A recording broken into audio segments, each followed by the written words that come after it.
প্রিয় দর্শক, আজ আমাদের ঈদের চিত্র দেখে বোঝার কোনো উপায় নাই যে এটা একজন মুসলিমের ঈদ।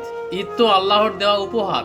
আল্লাহর দেওয়া উপহার যদি আল্লাহর অসন্তুষ্টির কাজে আমরা ব্যবহার করি, তাহলে তার চাইতে হতভাগ্যের কাজ আর কি হতে পারে।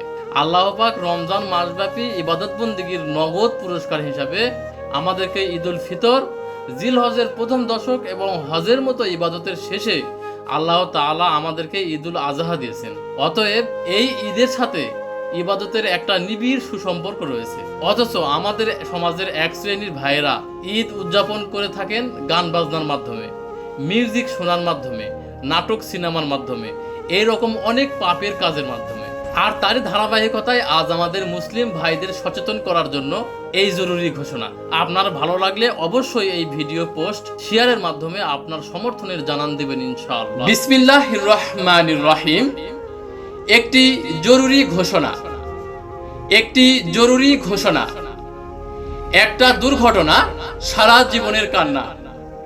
এতদ দ্বারা অত্র এলাকার সকল জনসাধারণের অবগতির জন্য জানানো যাচ্ছে যে ঈদের দিনকে কেন্দ্র করে উঠতি বয়সী কিছু ছেলেরা বিভিন্ন অইসলামিক ও অসামাজিক কর্মকাণ্ডে জড়িয়ে পড়ছে।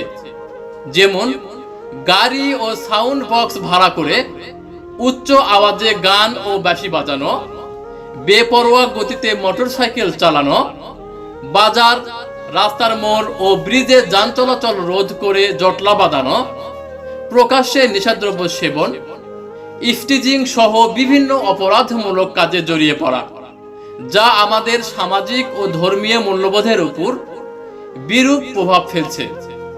তাই উক্ত অইসলামিক ও অসামাজিক কর্মকাণ্ড থেকে বিরত থাকার জন্য সকল মুসলিম ভাইকে বিনীতভাবে অনুরোধ করা হলো।